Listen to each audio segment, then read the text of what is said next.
Alright, Barak the Yahweh, Barak the Yahushai, Barak the Yahweh Ba'ashem Yahushai, the Wadi Yahweh Ba'ashem Yahushai, Ba'ashem Kakwadash, Shalom wa Barakim, Labakarim Yasha Allah, Washanika Baga Wala Wakab, Zakwani Nuwa, Waha Shaliyaki Nuwa, Yasha Allah Ba'aith. Okay, giving all praises, of course, and reverence and fear to the powers Yahweh, that's the Heavenly Father, in the name of His Son, Yahweh Shai. Alright, peace and blessings be upon the elect of Israel, double honors to our elders and apostles of Israel in these times, known as Great Millstone. Alright, greetings in the names of Yahweh, Ba'ashem Yahushai, Ba'ashem Kakwadash, and like Paul said, grace and peace be unto you through the Spirit. Alright, so I want to do this topic called Yarah should motivate you, not deter you. Alright, and Yarah means fear in the Hebrew. The way that you say fear in Hebrew would be Yarah. Alright, and this topic came up at Mazabak, which means at the altar. So I just want to go into it. And we talked about the live show too last Friday about fear, you know, because fear, when people, people in this world who are not spiritual, they hear fear, they think of ghosts, they think of people hiding around corners. You're afraid of the dark, the fear of heights. That's not the fear that the scriptures talk about. All right, that's not the fear of the Lord. All right, the fear of the Lord is the keeping of His commandments. All right, so I just want to get some precepts about how your fear should motivate you and it shouldn't deter you. All right, being afraid of the Lord shouldn't make you scared to do what He tells you to do. All right, it's supposed to drive you to do what's right. All right, and these precepts aren't in any particular order. I was kind of just writing them down as I was thinking of them, so I'm just going to hit them as I go along here. Hebrews 10 and 31, it says, "It is a fearful thing to fall into the hands of the living power." Alright, it says, "But call to remembrance the former days in which, after ye are illuminated, ye endured great fight of affliction." Right, so knowing what the Lord can do, alright, He can take the body and the soul and the spirit. That should put fear in you. You shouldn't be afraid of what men here on earth can do or what they say when they backbite against you and they say certain things to try and make you feel certain ways.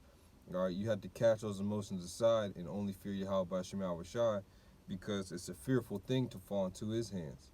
All right, and you can see that He made a man think he was an animal. I think that was Nebuchadnezzar at the time of Daniel, when he went out there and was eating grass and stuff out of the field like he was a beast. All right, you don't want the Lord to give your mind over to something like that. That's fearful. Ecclesiastes 12 and 13. All right, Ecclesiastes 12 and 13. It says, "Let us hear the conclusion of the whole matter. Fear the Most High and keep His commandments, for this is the whole duty of man." All right, so what it says, the whole duty of man is to do what? To fear the Most High and keep His commandments. So we know that fearing Yahweh Ba'ashem Yahushai is the keeping of His commandments. You know, doing your due diligence with your faith and showing your works right behind it, all right, through the Spirit, all right, keeping the dietary laws, the Shabbats, all right, going out and doing the work, treating your brother as you would like to be treated, all right, love thy neighbor as thyself. That's fearing the Lord, all right, that's keeping His commandments. Isaiah chapter 8, I'm just going to run through these. Isaiah 8 and chapter, Isaiah 8 and 13.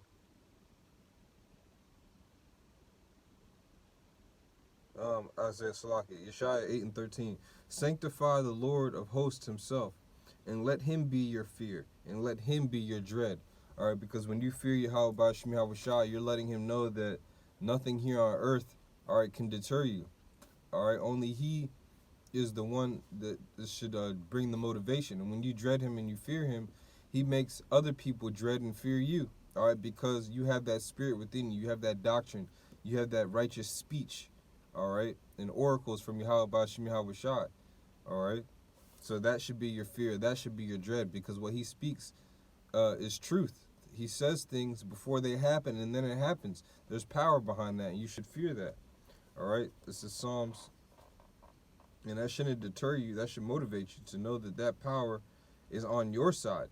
All right, and because it's on our side, all right, we're supposed to fear. We should be in dread. Psalms 2 and 11.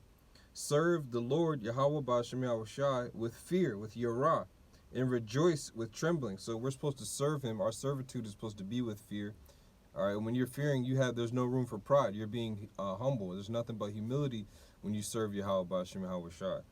All right, it says, and rejoice with trembling. Back in Hebrews, Abaria, the 12th chapter, Hebrews 12 and 28. It says, wherefore we receiving a kingdom which cannot be removed. So we know that the kingdom of Yahweh Bashim Yahweh Shai that is to come, it's not going to be moved. All right, it's not going to be taken away. It's not going to be removed out of its place. All right, so us receiving this, us knowing this, let us have grace whereby we may serve the power acceptably with reverence and godly fear. For our power is a consuming fire. All right, so it says we're supposed to, there's such thing as having a godly fear. You had this guy that came into the camp that says that you shouldn't be fearing any God. You know, you shouldn't be fearing any power. But guess what? There's a godly fear. There's a right way to fear someone. All right. Now this is Deuteronomy 6 and 13. It says, this is a commandment. Thou shalt fear the Lord thy power and serve him and shalt swear by his name. All right, so it's a commandment to fear Yahweh Bashim Yahweh Shai. All right, it's a commandment to fear him. We are commanded to. And again, it's not shaking in your boots like it's a fear of heights. The fear of the Lord is doing what he tells you to do. All right, Ecclesiastes 8 and 13. Again, Yarah shouldn't deter you. It should motivate you, all right? Or Yarah should motivate you. It shouldn't deter you. Yarah meaning fear. Ecclesiastes 8 and 12. It says, though a sinner do evil 100 times, and his days be prolonged. Right, because you have people that don't fear the Lord, and it seems like they're off in a well cause. You know, they're doing prosperous in the society. They keep leveling up. All right, why? Because they fear money. You know, they fear their money not coming in, or they fear their family members treating them a certain way, so they act a certain way so that they can be liked, or so that they can receive benefits or gifts in this world. All right, so it says, though a sinner do evil 100 times and his days be prolonged, yet surely I know, all right, I know that it shall be well with them that fear the Most High, which fear before him. All right, but it shall not be well with the wicked, neither shall he prolongeth his days, which are as a shadow, because he feareth not before the Most High. So it's going to go well with us, all right? That's why it should motivate you. Your fear should motivate you because you know that what? You're going to receive a reward. You're going to be protected and be in the shadow and the hedges of Yahweh Bashim Yahweh Shai when all hell breaks loose. This is another reason why we should fear. Job 19 and 29. It says, be ye afraid of the sword, for wrath bringeth the punishment of the sword, that ye may know that there is a judgment. And that's what I was telling the guy on the highways and byways. Look, we're out here doing this because we know what's going to happen. We know the sword, the destruction that's coming to America, and we're afraid of that. All right, but we don't let that deter us to not do what we're supposed to do. We do what we're supposed to do so we can avoid that. All right, because we want it to go well with us at the end through the Spirit. All right, Psalms 25 and 12. All right, and that sword is definitely coming. And you would think a lot more of our people would take heed. That just shows you they're not really afraid that the Lord can do something to them. All right, but we serve the Lord with fear. All right, and we rejoice with trembling. Psalms 25 and 12. It says, what man is he that feareth the Most High, Yahweh? Him shall he teach in the way that he shall choose. Salakia. What man is he that feareth the Most High? Him shall he teach in the way that he shall choose. So if you fear Yahweh Bashim Yahweh Shai, you're going to receive manifold teachings, manifold understandings, wisdom, knowledge, and understanding of these scriptures.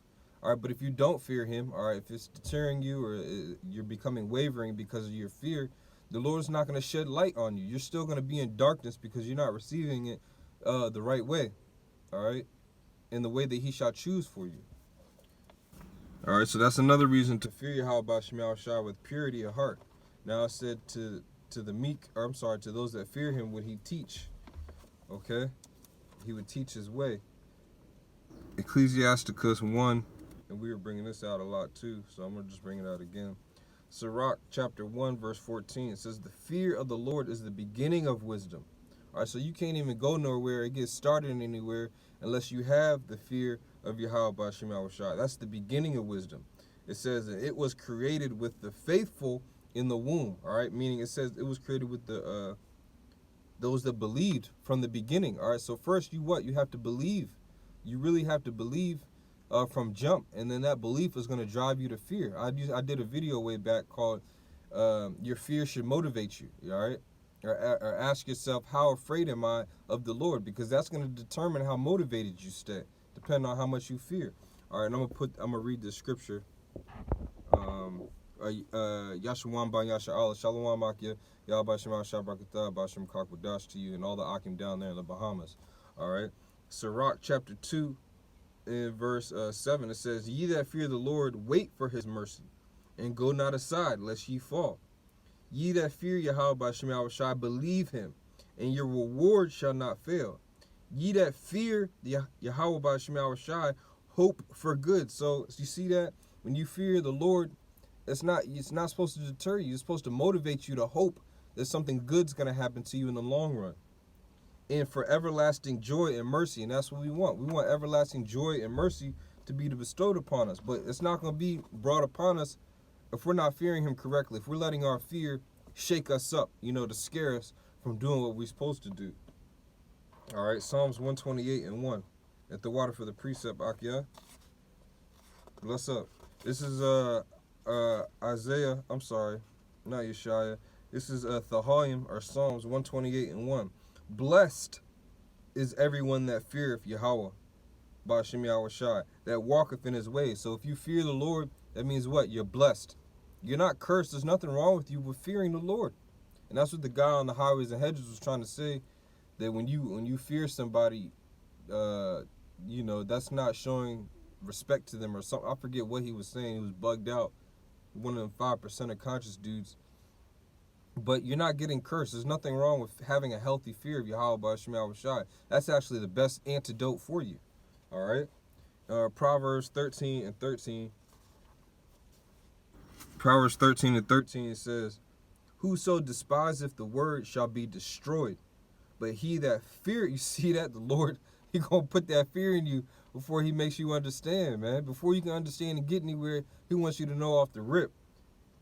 Whoso despises the word shall be destroyed, but he that feareth the commandment shall be rewarded. So on the flip side of that, if you fear, all right, what the Lord is telling you, if you fear the words, you're going to be rewarded. You're going to be protected through the Spirit. This is the last one I got. Proverbs, all right, or Mashalia in the Hebrew 14 and 16. It says, A wise man feareth and departeth from evil, but the fool rageth and is confident. All right? The fool rageth and is confident, but a wise man will fear and departeth from evil. And that's what the fear of Yahweh Ba'ashem Yahushai does. It makes you think about what the hell you're supposed to be doing, man, through the Spirit. It makes you really consider both aspects. Look, do I want to get destroyed for despising the word, or do I want to receive life and salvation of Yahweh Ba'ashem Yahushai? And that's the most important thing. That's what should motivate you. So your Yarah should motivate you, not deter you. And again, Yarah means fear, through the power and spirit of Yahweh Ba'ashem Yahushai. All right, Ba'ashem Rakak Wadash. So the water Yahweh Ba'ashem Yahushai, the water Yahweh Ba'ashem Yahushai, Ba'ashem Rakak Wadash. And just doing that, saying those names, that's showing fear of the Most High. All right, because we're vowing by those names. We're putting everything on those names through the Spirit. All right, so that we can receive our reward. So again, Barak the Yahweh, Barak the Yahushai, Call Halayim La Alahayanawa, Yahweh Ba'ashem Yahushai, Shalom to the elect, Shalom Babarakim unto you all. Of course, double honors to our elders and apostles that taught us these truth in these times, the water for setting forth a great example. Shalom Babarakim unto you. Sheni Kabad Gawala Wakwab. All right, double honors unto you all. Unto the elect again, I say Shalom. Keep that fear, Shamar Yarah, which means keep fear through the Spirit. Let it motivate you and don't let it deter you. All right? Hey, Shalom. And Shalom to all the elect tuning in.